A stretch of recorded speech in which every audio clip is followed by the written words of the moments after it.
Alright, welcome to the video, you guys. We're just going to jump straight into things here. My name is Chase. The name of this channel is Chase the Rapper. I thought about changing my channel name before I started uploading these Elden Ring clips because, as many of you I'm sure know, there's another Chase that uploads Elden Ring videos, and I guess he's a little bit better known. But this is the name that I've had for my YouTube channel since I made it. It's the name that I use for my Instagram account, and that's kind of like what it relates to mostly. But I didn't want to make a whole new YouTube channel just for putting up these dumbass videos, so two people can be named Chase. That's okay. So let's, I guess, talk a little bit about what you guys are seeing here. We're a minute into the video and I've just been rambling. We're doing a little bit of seamless invasions at level 60. And the idea of this video was kind of to give some tips to hosts and co-op gamers, to player versus environment gamers, whatever you want to call them. And I guess I've glazed over a few tips already, but we can start getting into them. First tip is don't stand on the edge of the fucking bridge, man. Like, what are you thinking? Second tip is don't have a racist ass name. If you have a racist name, I'm not gonna lose the fight. Like, it doesn't matter. It doesn't matter how much of a gank you have set up. It activates something in me. It's just primal instinct and urge to annihilate, to murder, to hit that guy with spinning slash one time with one weapon, just one little tickle, and then to just wreck him with this stupid katana combo. What are you gonna do, buddy? Roll some more? Oof. One thing that's cool about that katana is that it'll actually do blood loss build up even if the weapon part of the Ash of War doesn't hit. So, when you click L2 on the Starline sword, it's called, I believe, it extends the blade out, right? You get this little extra magic bit of blade extension, and, I guess with stuff like Moonveil, right, like you're sending out a big laser beam, but it's not doing any of that innate blood loss bleed up that you get with the katana.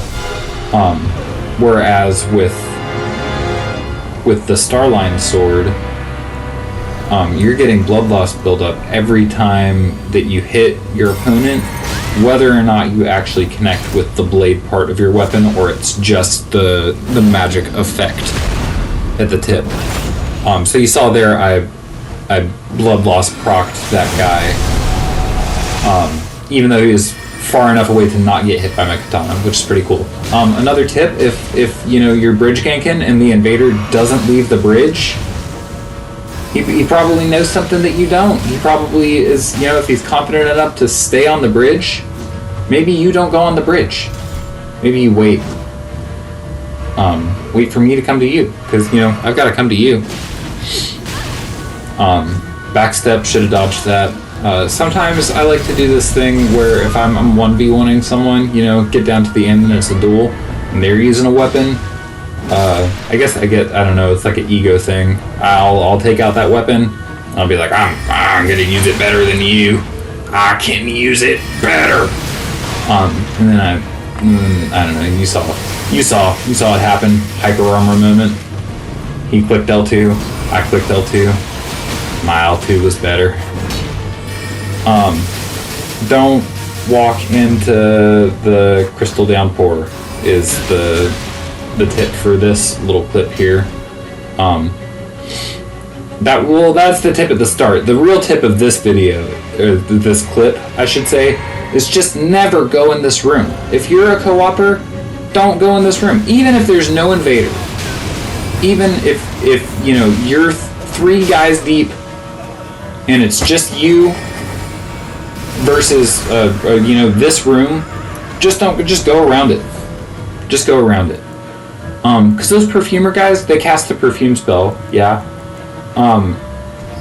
And you know, you can craft those as a player. You can craft a little bubble perfume, but when the perfumer NPCs cast it, it lingers there. So even if you pop my bubble one time and I'm still standing in the cloud, guess what? Another bubble. Pop it again.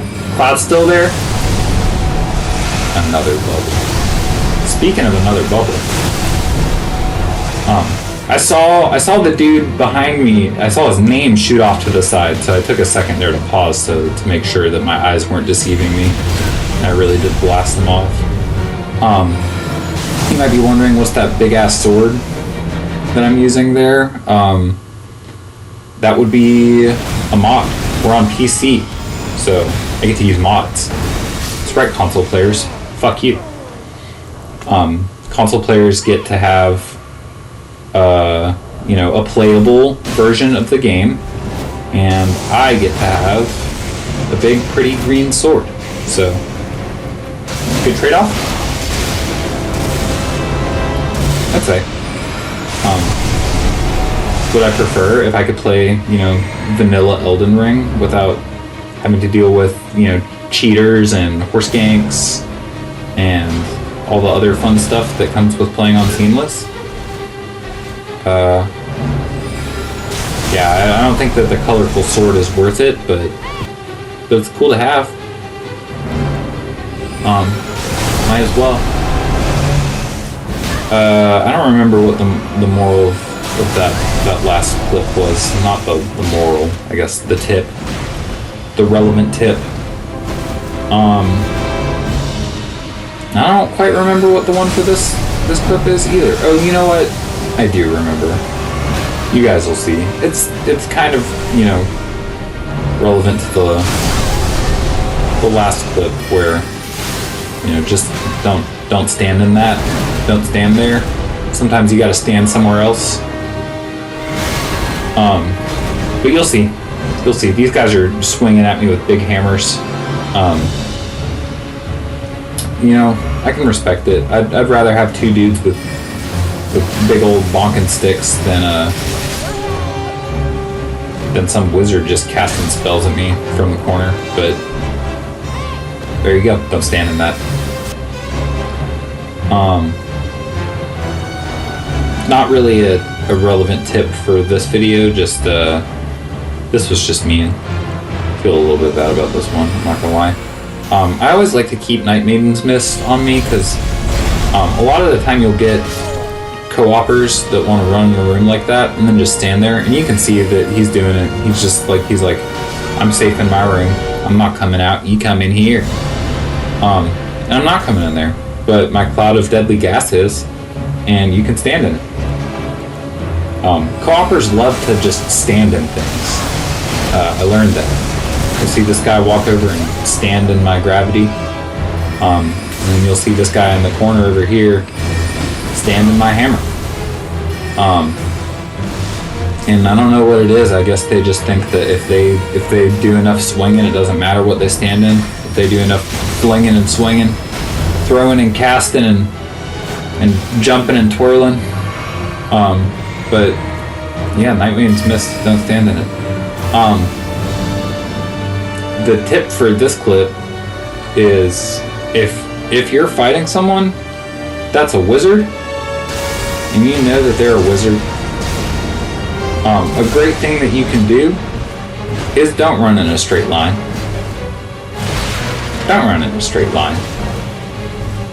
There's no reason. You could run zigzaggy side to side.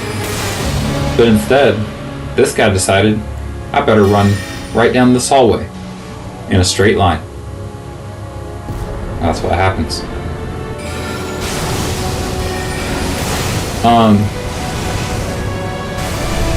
No tip for this clip. Just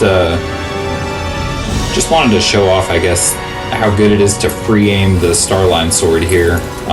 It's got really good tracking, and it's also just got a ton of neat combos. Like there's like 3 or 4 different good combo routes that you can take with the thing. And that's, you know, whether it's, you know, throwing out an R2 and catching them with the L2, or throwing it out 2 L2s and catching it with an R2, or who knows what. You can just button mash with that thing, and 9 times out of 10 you're either hitting a true combo or you're hitting some roll catch and you're not even meaning to do it, and you can look like you're a superstar, and pressing L2 is doing all the work for you. So it's truly a Miyazaki weapon, if I ever seen one. What else? I think at this point in the video, it's less about tips, more about just watch me fight these two guys. These two guys were fun to fight. They did something that not a lot of seamless co-op players will do, where they have actually turned on PvP. I guess I don't know that there's a better way to describe it than that. They have activated player versus player, but not in a sense where they have allowed invasions. They have activated amongst themselves. So these two guys can hit each other, and you can see it happen right there, as he comes down from Raptors of the Mist trying to smack me. He accidentally smacks his friend, I believe. And that was, you know, the moment that I realized that I can maybe play a little bit more aggressively, since these guys can't really be, you know, teaming up and just mashing on me from either side the whole time. Another interesting side effect, I guess, of them allowing player versus player combat in their world is that I have infinite stamina. I guess the game, for some reason, doesn't recognize this as being like active combat, you know, as it would if you were, you know, fighting a dog or a soldier or whatever the hell. So it doesn't put me in combat. So you can see, I think I'll go in the menu here at some point too, and you'll see that I'm not infinite stamina hacking. I can actually get into my item crafting menu, which would normally be grayed out if you were in combat. So I'm just speculating, but I think that's a side effect of them having PvP enabled. And if you, co-opper watching this, who's begging for tips on how to fight against invaders, if you want to know how to enable PvP, I believe there is an item in Seamless called the Judicator's Rulebook, and I would encourage you to enable PvP, even if you're just playing through, even if you don't even have invasions enabled. Try playing through the game with your buddy, with, you know, being able to hit each other. It makes you think a lot more about the attacks that you're doing. It makes you be considerate of the, you know, the other person that you're playing the game with. You don't get to just willy-nilly blunder a boss into the corner. You guys actually have to, you know, time out those big explosion attacks so you're not hurting each other. I've never done it, but it sounds more interesting than just running through the game with, you know, your summons or whatever. I can't relate. I played through the entirety of Elden Ring no summons. The only time that I ever did summons was like a brief stint before I really got into kind of the arena PvP, where I'd do a little bit of summon one guy and then Taunter's Tongue run through an area, but shamefully I would leave the blue ring on, so sometimes it would just end up being a game. But those days are in my past. Those days are long behind me. We don't talk about those days. But yeah, so that's about it. I guess, did I talk about the build? Build is level 60. It's a wizard build. Thing about Seamless is that you can use the Great Runes, so I went ahead and threw on Godric's Great Rune. At level 60, you know, having 5 extra of every stat, pretty much for free. You know, why would you not?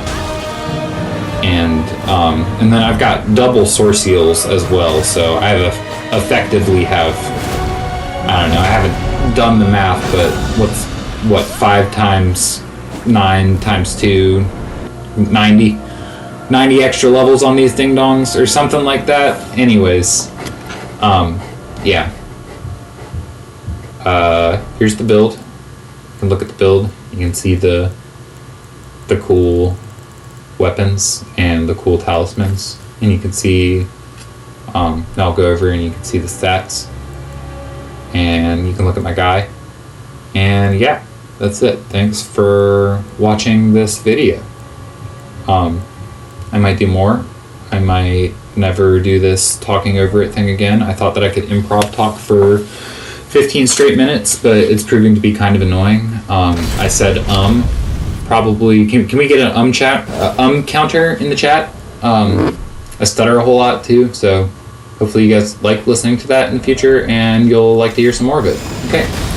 Yeah, GG to all of those guys, GG to you guys, and I hope you enjoyed these useful tips and tricks. Thanks.